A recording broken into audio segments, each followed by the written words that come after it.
Nakakagulo lang daw si Attorney Harry Roque sa diskarte ng defense team ni dating Pangulong Rodrigo Duterte sa ICC. Ayon mismo yan sa abogado ni Digong. Buwelta naman ni Roque, hindi siya nakikialam. Nasa frontline ng balitang yan si Mon Gualvez. Welta naman ni Roque, hindi siya nakikialam. Paano hindi nakikialam? Sabi mo nga, hindi ka alis dyan sa dahig habang hindi nakakalabas si Digong. Oh.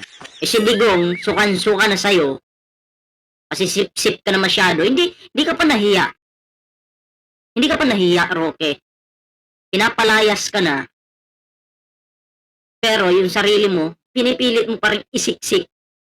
Diyan. Sa pamilyang Pamilyang Duterte, di ba? Hindi ka nahiya? Wala ka nang hiya talaga? Kung ako niyan, mahiya ako. Sinabi na ng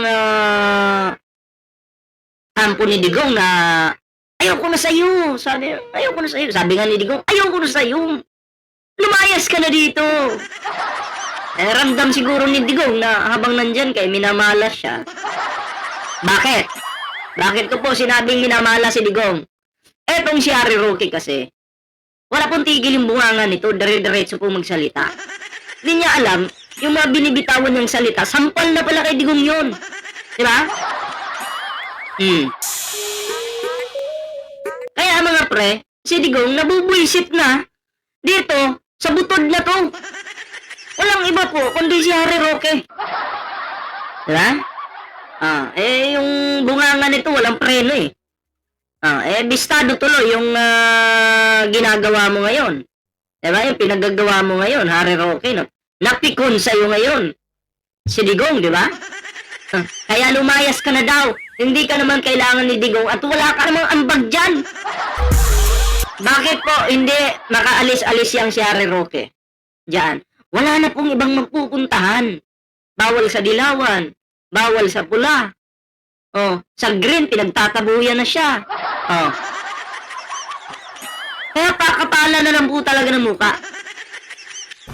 Anyway, bago po tayo magtuloy-tuloy sa ating reaction ngayon, and kung bago pa lang dito sa ating YouTube channel, huwag kalimutan mag-like, share, and subscribe para naman po maging updated kayo sa lahat ng mga uploads natin. So, ito na po mga pre, bigyan po natin ito ng reaction. May TikTok po, may Facebook tayo, and i-follow niyo po yung ating mga social media accounts. Attorney Nicholas Kaufman versus Attorney Harry Roque. Sa Facebook post mula sa page na Alvin and Tourism, ibinahagi ang written interview niya kay Kaufman na siyang lead counsel sa ICC ni dating Pangulong Rodrigo Duterte. Medyo mainit daw ang ulo niya kay Roque. Ayon kay Kaufman, Ay, naku po! Mainit pala yung ulo ni Digong pagdating kay Harry Roque. Tama nga ako mga pre. Tama ako kasi si Harry Roque walang tigil yung bunganga. Walang tigil yung bunganga. Ayan, nagkadulas-dulas na, nabuking si Digong. Mainit pala yung ulo ni Digong kay Harry Roque. Patay tayo dyan. sobrang panggugulo ng dating tagapagsalita ni Digong. Kesyo sinubukan pa rin itong idemanda ang Dutch government para makalabas si Duterte gamit ang isang crazy scheme na halos ikapahamak pa rin ng buong defense team. Naku! Sabi mo hindi ka nakikialam. Ano yan? Sinungaling talaga si Harry Roque. Alam mo bakla ka? Wala na. Wala ka nang mapupuntahan. Kahit yung kinakampihan mo ngayon, ayaw na sa'yo. Sino pa ba yung pupulot sa'yo? Yung mga lalaki mo na lang. Yung mga tinutupa mo na lang. Tama, di ba? Ay, naku po. Ang malaman pa raw ng Dutch lawyer na pugante si Roque, pinutol na nito ang contact sa dating presidential spokesperson. Pugante ka kasi. Yan. Nung nalaman pugante si Harry Roque, wala na. Lalong bumaba yung tingin kay Harry Roque. Diba? Dagdag pa ni Kaufman, walang may gusto kay Roque. Hindi raw interesado sa kanya si Duterte o kahit sino sa kampo nito. Walang may gusto kay Harry Roque, putang ina yan. Sino bang may gusto kay Harry Roque? Wala. Diba? Si Digong, pinagtabuyan ka na. Si Kaufman mismo yung nagsabi dyan. Ha? Siyempre, siya yung lawyer ni Digong eh. Diba? Hindi naman si Digong pwedeng magsalita. Bawal yun. Bawal ng interviewin eh. So, lawyer po. Doon natin maririnig yan. Diba? Huwag na raw makialam si Roque sa kaso ni Duterte at bumalik na siya sa Pilipinas para ayusin ang sarili niyang mga gusot. Oh, balik ka na sa Pilipinas, Harry Roque. Dito ka na dito ka na kukuda. Ha? Uwi ka na. Please lang, uwi ka na. Wala kang silbi dyan sa dahig. Wala kang ambag dyan. Dito ka sa Pilipinas dahil pag uwi mo dito, pagtatadyakan ko yung mukha mo. Puki ng ina mo kang hayop ka. Ha? Baboy ka. Sa totoo lang, baboy ka talaga. Pero syempre, palaban si Roque. Dinipensahan niya ang sarili. Wala raw katotohanan na sinasabing nakikialam siya sa kaso ni Duterte. Wala daw katotohanan. Tapos, sabi mo kanina, Harry Roque, hindi ka uuwi hanggat hindi makakalabas si Digong. So, ibig sabihin, meron kang ginawa dyan. Nakahangalan. Para makalabas si Digong, kahangalan ba? Diba? Wala rin daw siyang mga pahayag na nakakadiskaril sa diskarte ng Duterte team. Hindi naman talaga totoo na ako'y naghihimasok. I adhere to the strictest ethical standards. At alam ko na isa sa pangunahin talagang rule of ethics ay huwag maghihimasok sa kaso ng iba. Inamin din ni Roque na ginusto niya rin maging miyembro ng legal team ni Duterte pero hindi. Inamin mo na gusto mong maging miyembro ng legal team ni Digong. Pugante ka. Pugante ka tapos gusto mong maging miyembro. Pangit naman tingnan nun. May miyembro. Ikaw magiging miyembro ng legal team ni Digong.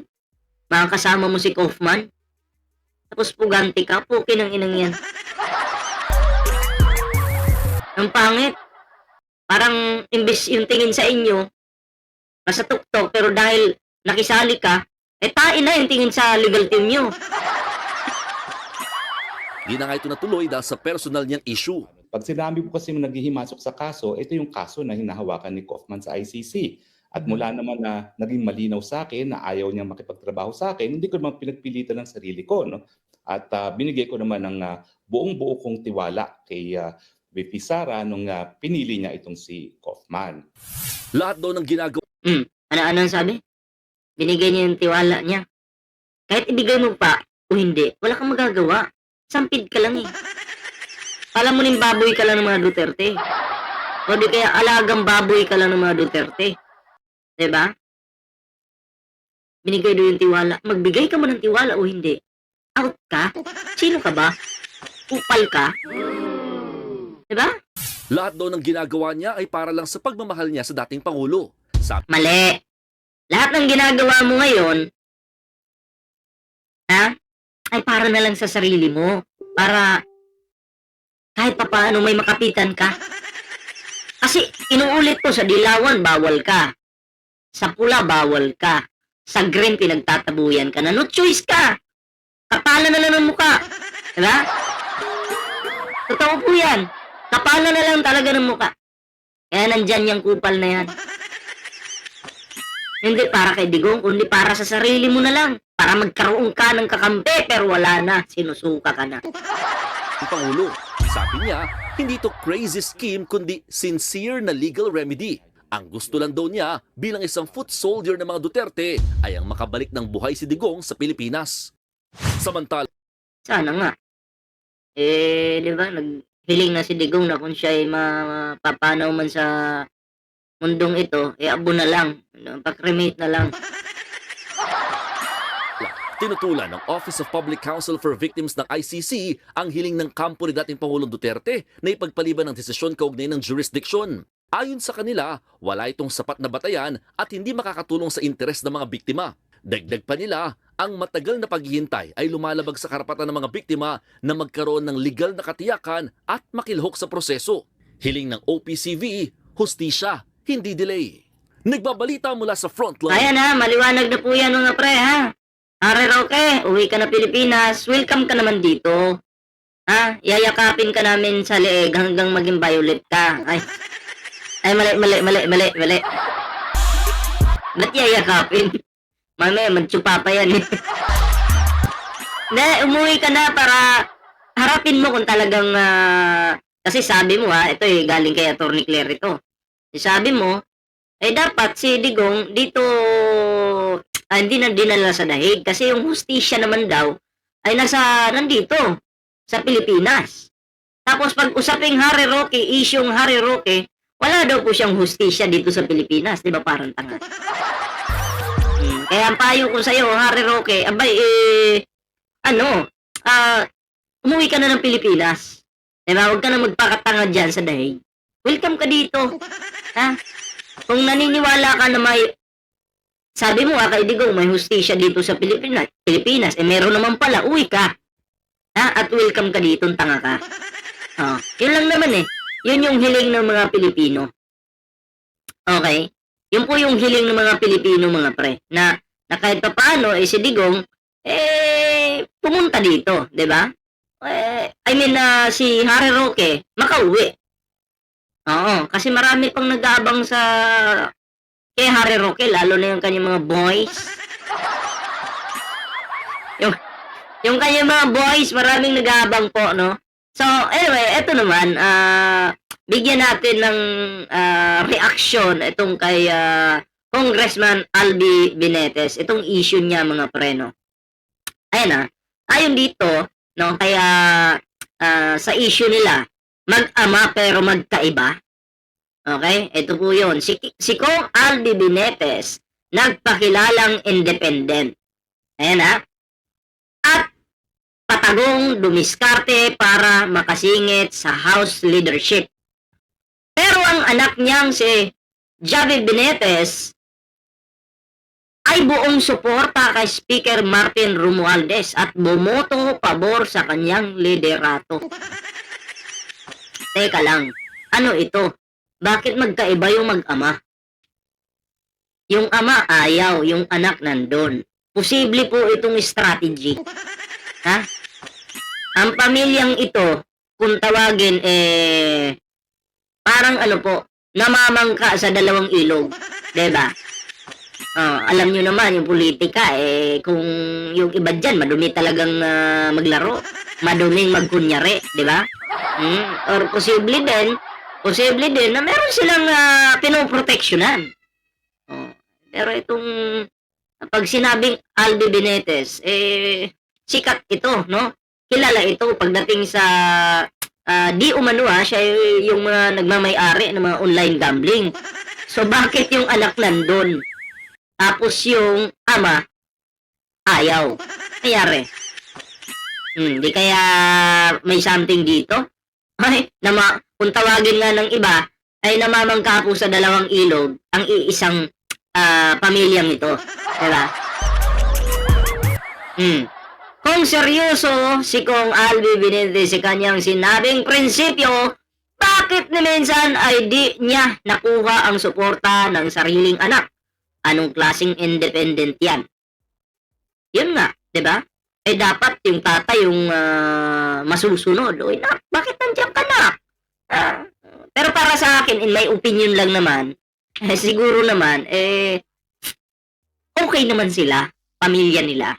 Kaso nga kasi politics. Bigyan ko kay idea. Meron akong anak, sample lang. O anak, dito ako sa kabilang panig, ikaw dyan. Para kahit wala dito, meron dyan. Kung wala dyan, meron dito. Nakukuha niyo po yung punto. Diba?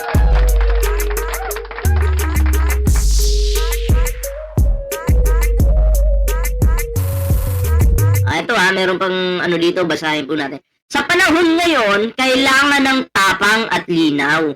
Hindi pwedeng doble kara. Kung leader ka, kailangang malinaw ang posisyon mo. Ayan si Speaker Romualdez, malinaw ang direksyon at consistent ang liderato. Diba?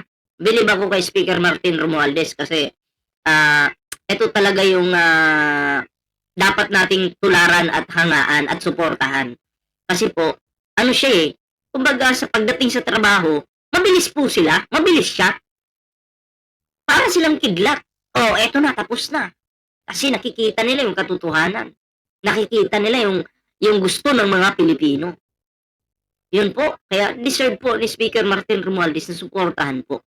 Kung ang iba ay pilit sumasakay lang sa Agos habang kunwaring kontra, baka hindi pagiging independent yan.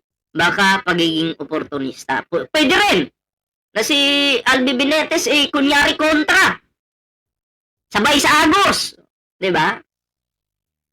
Marami po maraming diskarte Kung ikaw talaga ay makasarili, wala kang pake sa nasa paligid mo. Wala kang pake sa mga Pilipino. Importante, sumakay ka sa Agos. Diba?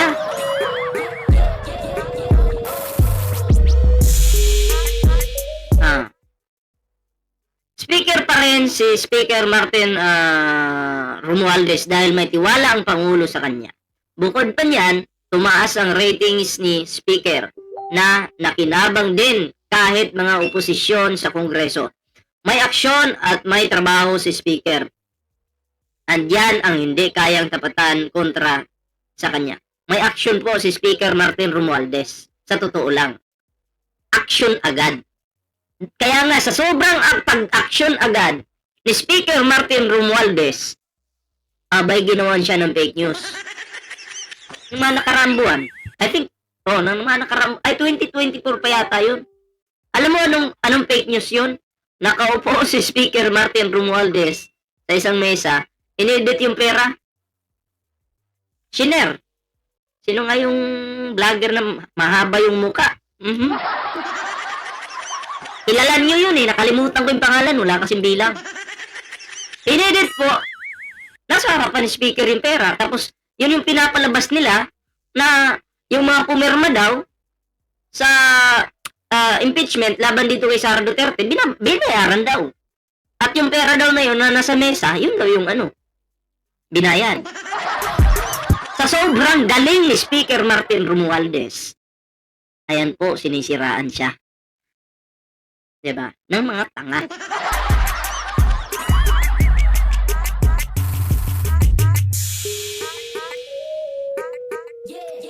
So anyway, yun lang naman yung ating reaction dyan. Ayan, syempre bago po tayo magtapos sa ating reaction ngayon, ayan, kung bago pa lang dito sa ating YouTube channel, ayan, huwag kalimutang mag-like, share, and subscribe para naman po maging updated kayo sa mga uploads natin. Syempre mga pare, meron po tayong TikTok dyan. Meron po tayong Facebook. Ayan, sana po inyong follow yung ating mga social media accounts. Siyempre, sa mga bago nating subscribers, ulitin ko, maraming salamat po sa inyong lahat. Kita-kits po tayo sa susunod na video.